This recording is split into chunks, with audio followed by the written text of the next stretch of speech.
In the high-stakes world of commercial aviation, where split-second decisions can mean the difference between life and death, Captain Daniel Matthews had built a reputation as unshakable as the Boeing 777s he commanded.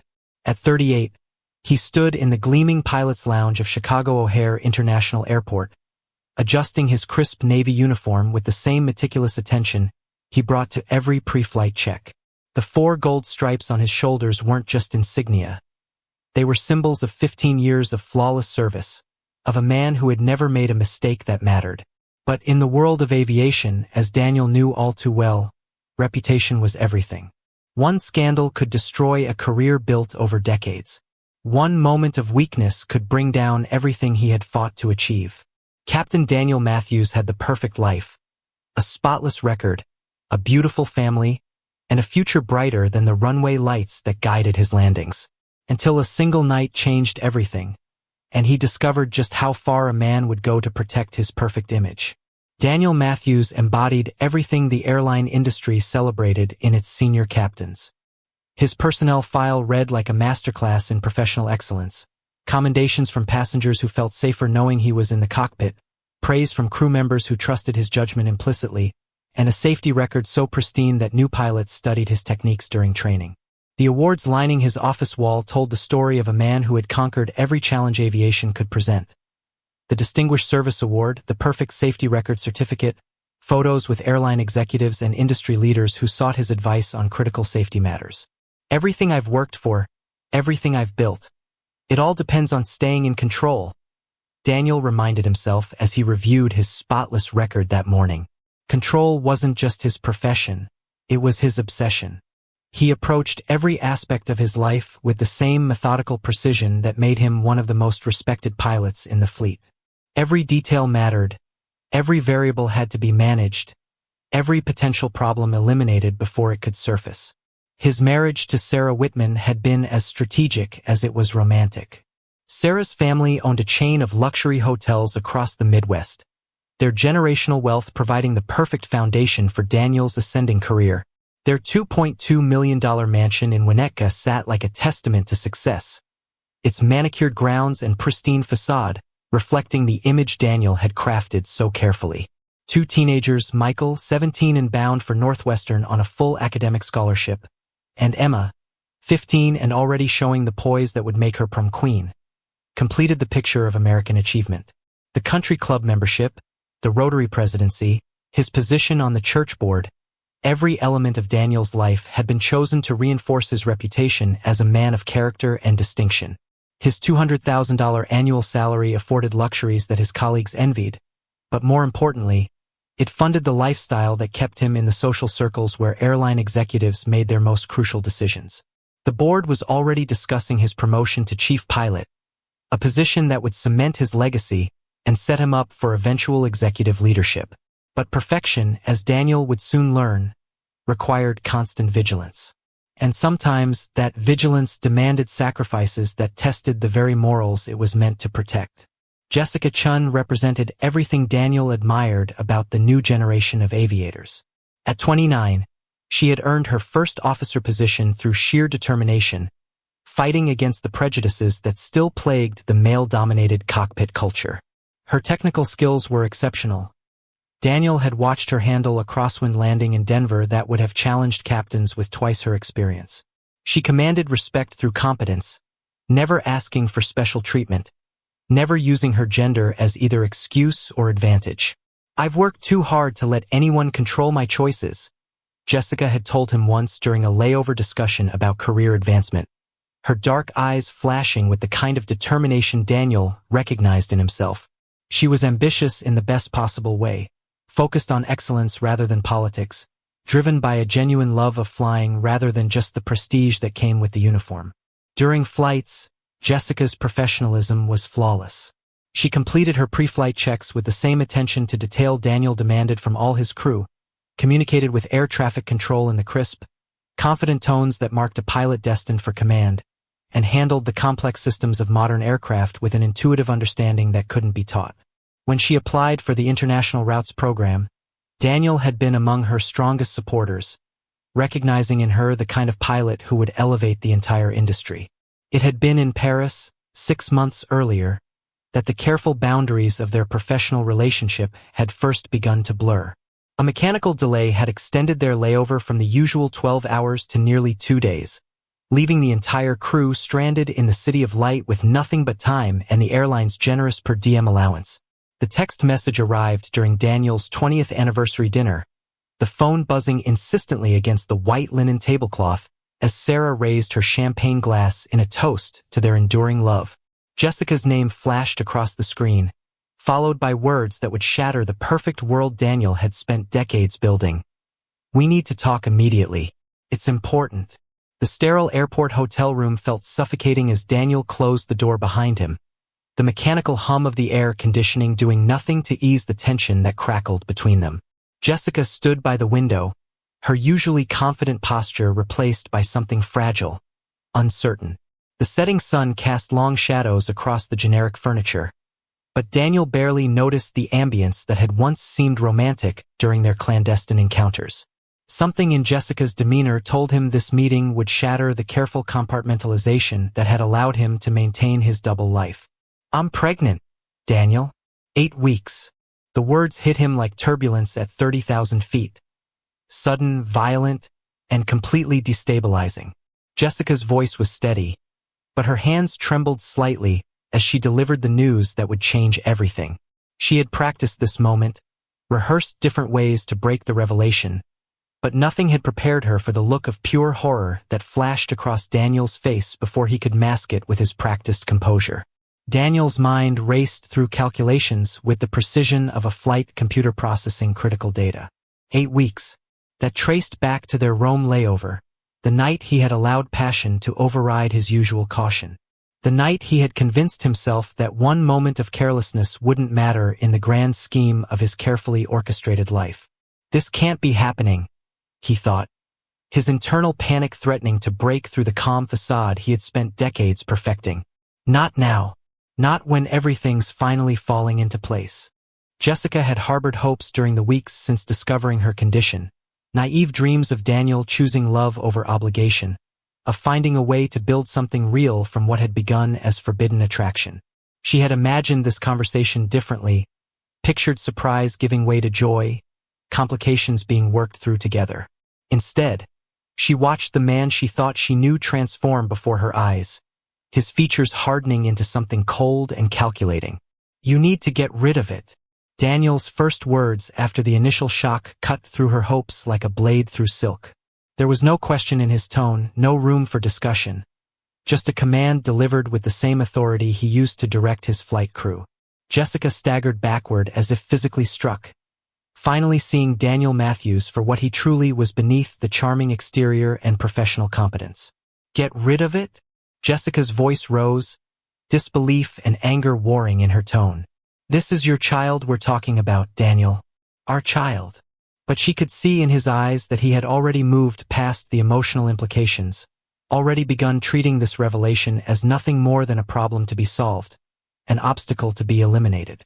The argument that followed would echo through the hotel's thin walls, 2 voices raised in a battle between heart and ambition, between moral conviction and self-preservation. Daniel's demands came in rapid succession, delivered with the systematic thoroughness that made him such an effective pilot. Immediate abortion, complete secrecy, absolute discretion.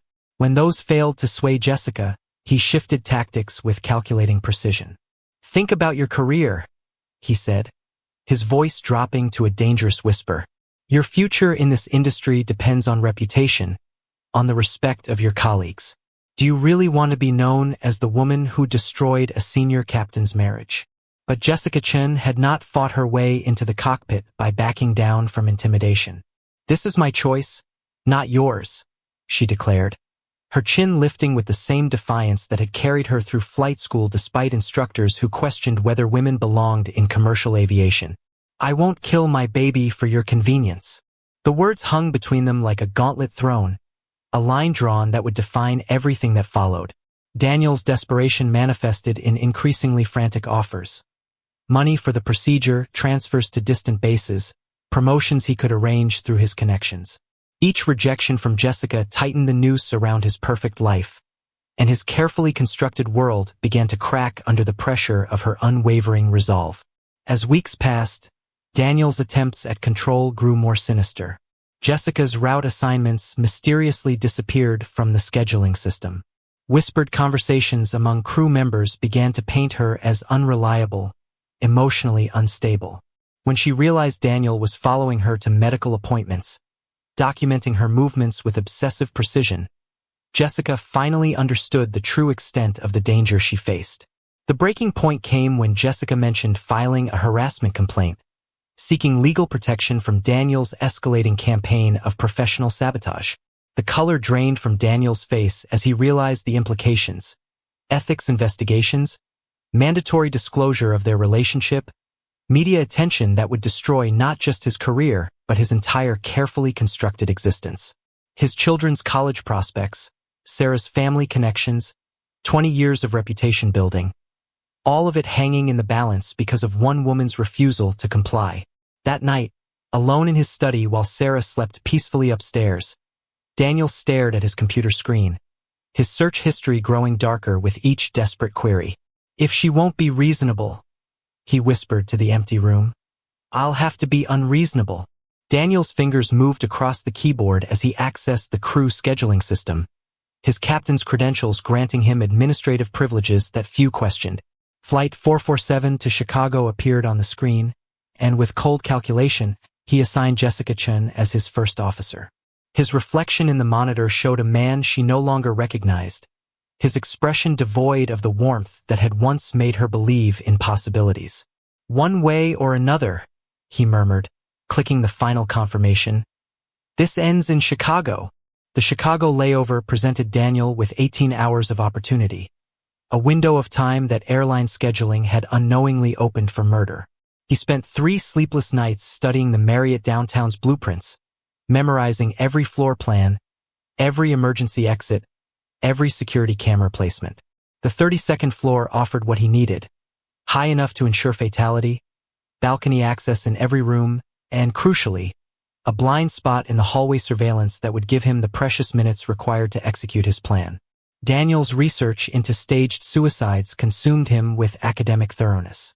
He studied police investigation procedures, forensic detection methods, and statistical patterns that separated genuine self-harm from manufactured crime scenes. The internet became his classroom as he learned about trajectory angles, defensive wounds, and the telltale signs that separated desperation from deception. He crafted backup scenarios for every possible complication, contingency plans that accounted for unexpected witnesses, early discoveries, and forensic anomalies that might raise suspicion. The most crucial element was establishing Jessica's supposed mental instability, a narrative that would make her suicide seem tragically inevitable rather than shockingly sudden. Daniel began his psychological campaign with surgical precision, questioning Jessica's decisions during routine briefings with subtle implications about her judgment. "Are you feeling all right, Jessica?" he would ask in front of other crew members after perfectly executed procedures, his tone carrying just enough concern to plant seeds of doubt about her mental state. His emails to the crew scheduler painted a picture of growing worry about Jessica's erratic behavior, carefully documenting instances that existed only in his imagination but would seem credible to investigators. "I'm concerned about First Officer Chen's emotional stability," he wrote to the chief pilot, copying human resources. "She seems distracted lately, perhaps dealing with personal issues that are affecting her performance." Each message was crafted to build a paper trail that would support his narrative while positioning himself as a caring colleague rather than a calculating predator. Daniel's manipulation extended to scheduling manipulation, ensuring Jessica worked increasingly difficult routes with minimal rest periods between flights. He assigned her to work with crews who didn't know her well, isolating her from the support systems that might have recognized the signs of harassment. When she made minor mistakes, the inevitable result of stress and exhaustion, Daniel documented each one with exaggerated concern, building a case for instability that existed only in his fictional narrative. The morning of Flight 847 to Chicago, Daniel's performance was flawless, his friendly greeting to Jessica masking the cold calculation beneath. She responded with wary professionalism, their months of conflict having taught her to distrust his sudden warmth. The flight crew sensed the tension between them, the awkward silences and stilted exchanges that suggested unresolved personal issues, but attributed it to typical workplace friction rather than a predator stalking his prey. During the 6-hour flight, Daniel maintained his perfect pilot facade while his mind rehearsed every detail of the murder he would commit that night. Jessica's exhaustion was visible to everyone in the cockpit. Dark circles under her eyes, slight tremors in her hands during routine procedures, and Daniel made subtle comments that reinforced the narrative of a woman struggling with overwhelming stress. "Long flight," he observed to the flight engineer. "Jessica seems to be taking things harder than usual lately." The landing at O'Hare was textbook smooth, Daniel's hands steady on the controls even as his pulse quickened with anticipation. As the crew disembarked, he made sure the hotel arrangements placed Jessica in room 3247, directly adjacent to his own 3245, both with balcony access overlooking Michigan Avenue 32 floors below. The desk clerk noted how considerate Captain Matthews was, ensuring his first officer had a room with a view after such a long flight. That evening, Daniel extended one final dinner invitation, his last attempt to convince Jessica to comply with his demands. The restaurant was crowded enough to provide witnesses to their apparently normal interaction, busy enough that no one would overhear the desperate negotiation taking place beneath their polite conversation. "Think about what this will do to everyone," Daniel pleaded, his voice carefully modulated to seem reasonable rather than threatening. "My children, my wife, your own career prospects." Jessica's response was unwavering, her hand unconsciously moving to her still flat stomach as she delivered her final answer. "I'm keeping my baby, Daniel. Deal with it." The words sealed her fate, though she couldn't know that the man across from her had already crossed lines that made murder seem like a logical solution rather than an unthinkable crime. They returned to the hotel in silence, Jessica believing the worst of their conflict was behind them, that Daniel would eventually accept reality and find a way to navigate the consequences of his choices. She had no way of knowing that acceptance was the one option Daniel's obsessive need for control would never allow him to consider. At 2:47 a.m., Daniel's soft knock interrupted Jessica's fitful sleep, his voice urgent with manufactured crisis. "Emergency situation with tomorrow's flight plan, Jessica. I need your input immediately." She opened the door in her hotel robe, trusting the professionalism that had defined their working relationship for years, completely unprepared for the hands that seized her throat and the eyes that held no trace of the man she thought she knew. The struggle was brief but desperate, Jessica's aviation training teaching her to fight with everything she had even as Daniel's superior strength overwhelmed her resistance. In those final moments, as he dragged her toward the balcony that would become her grave, she understood with crystalline clarity that she was dying not for love or passion, but for the sake of a man's image, a victim of his inability to let reality interfere with his perfect facade. What Daniel didn't know was that the hotel's newly installed motion sensors had captured everything, a technological upgrade that would transform his perfect crime into the evidence that would destroy him. The morning sun cast harsh shadows through the hotel room windows as Chicago Police Detective Maria Santos surveyed what appeared to be a straightforward suicide case. Jessica Chen's body lay crumpled on the Michigan Avenue sidewalk 32 floors below, her airline uniform a stark reminder of the career that had seemingly driven her to despair. The initial responding officers had already classified it as an apparent suicide, a pregnant woman overwhelmed by circumstances, choosing a permanent solution to temporary problems. Daniel's performance in those first crucial hours was Oscar-worthy. When hotel security knocked on his door to inform him of the tragedy, his shock appeared genuine, his grief visceral. "Jessica?" he stammered, his face draining of color as he processed the news. "No, that can't be right. We just had dinner last night." She seemed fine, maybe a little stressed, but his voice trailed off as he sank into the hotel room chair, the picture of a colleague devastated by unexpected loss. The crew interviews supported Daniel's carefully constructed narrative. Flight attendant Maria Gonzalez mentioned Jessica's recent distraction during safety briefings. Co-pilot James Warren recalled her seeming emotionally fragile during their last few flights together. Each testimony added another layer to the portrait of a woman struggling with overwhelming pressure, exactly as Daniel had orchestrated through months of subtle manipulation. The suicide note found in Jessica's handwriting, practiced for hours until Daniel could reproduce her distinctive script, spoke of unbearable shame and professional humiliation. The balcony door stood open, the Chicago wind rustling the curtains like a final breath. No signs of struggle marked the pristine hotel room. No evidence of foul play disturbed the scene that Daniel had staged with meticulous attention to detail. But Detective Rodriguez specialized in cases where things appeared too perfect, where tragedy seemed too convenient. At 43, she had spent 15 years distinguishing between genuine despair and manufactured crime scenes, developing an instinct for the subtle inconsistencies that separated truth from deception. Something about Jessica Chen's supposed suicide felt wrong from the moment Rodriguez reviewed the preliminary report. The timeline bothered her first. Jessica's text messages to her sister showed excitement about the pregnancy as recently as 2 days before her death. Her internet search history revealed prenatal vitamin research and baby name lists rather than suicide methods or depression resources. Friends described a woman who had fought too hard for her aviation career to abandon it over a personal crisis, no matter how complicated. When the pregnancy test revealed an 8-week gestational period, Rodriguez's investigation shifted focus to identifying the father. Daniel's nervous energy during his second interview raised red flags. The way his hands trembled when discussing Jessica's mental state, the slight hesitation before answering questions about their working relationship, the perspiration that appeared despite the cool interrogation room temperature. The forensic evidence began unraveling Daniel's perfect plan piece by piece.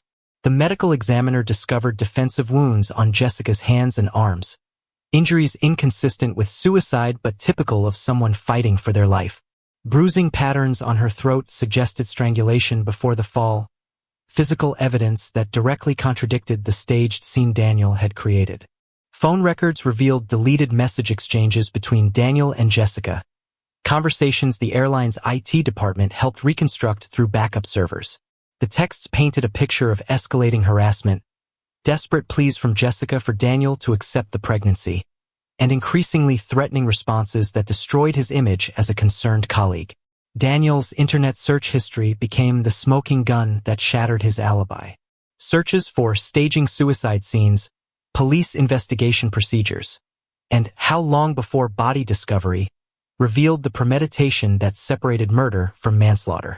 His browser cache contained detailed research about forensic detection methods, evidence destruction techniques, and legal precedents for similar cases. The hotel's upgraded security system provided the final nail in Daniel's coffin. Motion sensors installed just 2 months earlier had captured footage of him entering Jessica's room at 2:47 a.m., the struggle that followed, and her body being carried onto the balcony. The technology he hadn't known existed had recorded every moment of his carefully planned murder, preserving evidence that no amount of preparation could have anticipated. When Rodriguez presented the overwhelming evidence during Daniel's final interview, his facade finally crumbled under the weight of incontrovertible proof. The confident pilot who had commanded respect for 15 years dissolved into a desperate man whose obsession with control had driven him to kill an innocent woman and her unborn child. "I never meant for it to go this far," Daniel whispered as the handcuffs clicked around his wrists, his perfect life collapsing like a house of cards. She wouldn't listen to reason. She was going to destroy everything. Even in confession, he couldn't accept responsibility for his choices, painting himself as a victim of circumstances rather than the architect of tragedy.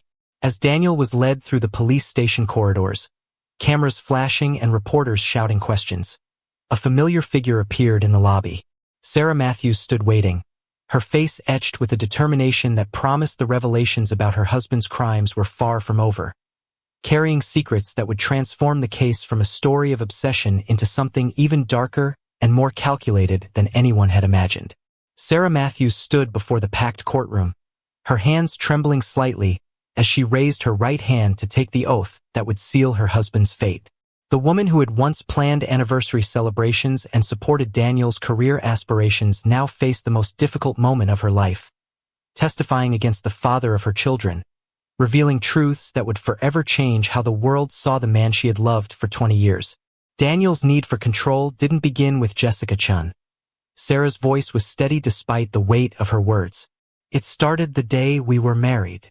She detailed years of psychological manipulation that had been invisible to outsiders. How Daniel monitored her phone calls, approved her social engagements, and systematically isolated her from friends who might question his behavior. The perfect husband and father image had masked a calculating predator who viewed people as assets to be managed rather than individuals to be respected. Sarah revealed financial motives that painted Daniel's crime in an even darker light. The life insurance policy he had encouraged Jessica to purchase through the airline's benefits program listed him as the secondary beneficiary, a detail that suggested his planning had extended far beyond the immediate problem of an unwanted pregnancy. The prenuptial agreement that protected Sarah's family wealth would have left Daniel financially devastated in a divorce, providing another layer of motive for eliminating the woman who threatened to expose his infidelity. The most devastating testimony came from their children, Michael and Emma, who described witnessing their father's explosive temper behind closed doors. Michael, now 18 and struggling with the shame of bearing his father's name, recounted episodes of Daniel's rage when faced with even minor disruptions to his carefully orchestrated routines. Emma's tearful account of finding her mother with unexplained bruises painted a picture of domestic violence that had been hidden beneath the veneer of suburban respectability. The trial itself became a media sensation that captivated the nation for 6 months, transforming a Chicago courtroom into the center of debates about power, control, and the deadly consequences of toxic masculinity in professional environments. Prosecutor Jennifer Walsh presented an overwhelming case built on forensic evidence, witness testimony, and digital records that left no doubt about Daniel's guilt.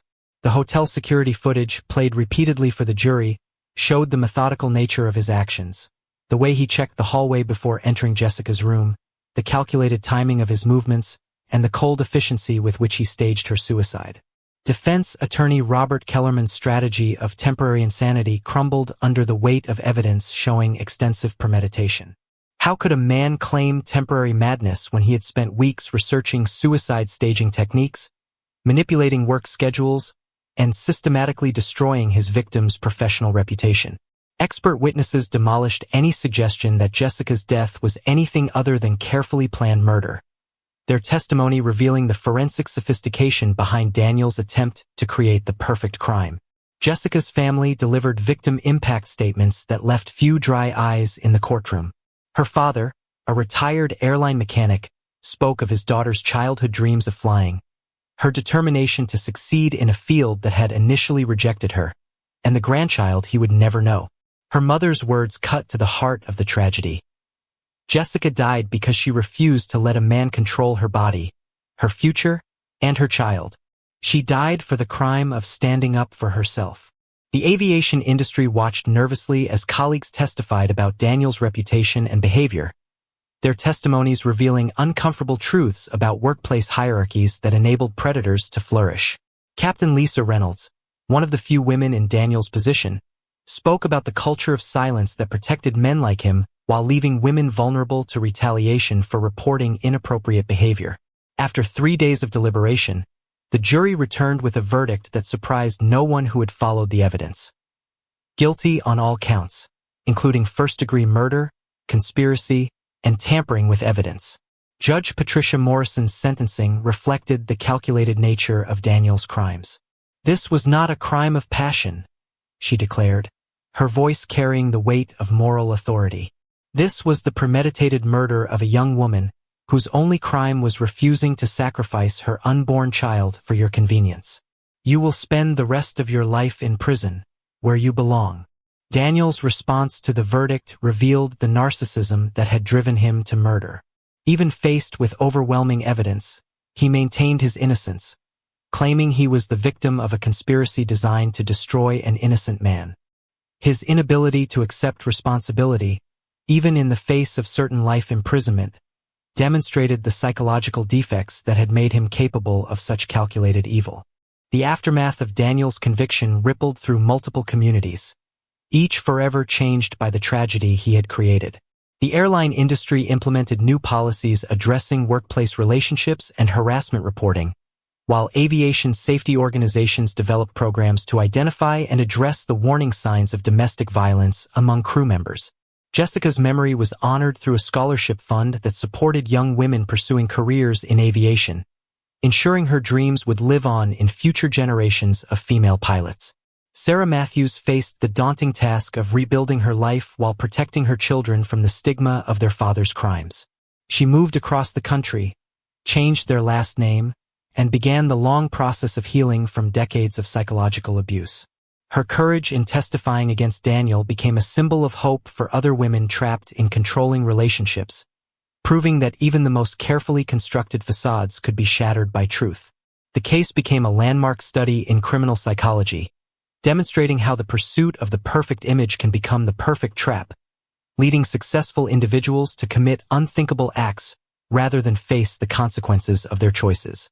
Jessica Chen's death served as a tragic reminder that behind every perfect facade may lurk someone willing to kill to preserve their illusion, and that sometimes the greatest danger comes from those we trust most. In the end, Daniel Matthews achieved a different kind of perfection than he had planned. The perfect example of how obsession with control can transform success into destruction, love into murder, and a carefully crafted life into a cautionary tale that would echo through courtrooms and classrooms for generations to come.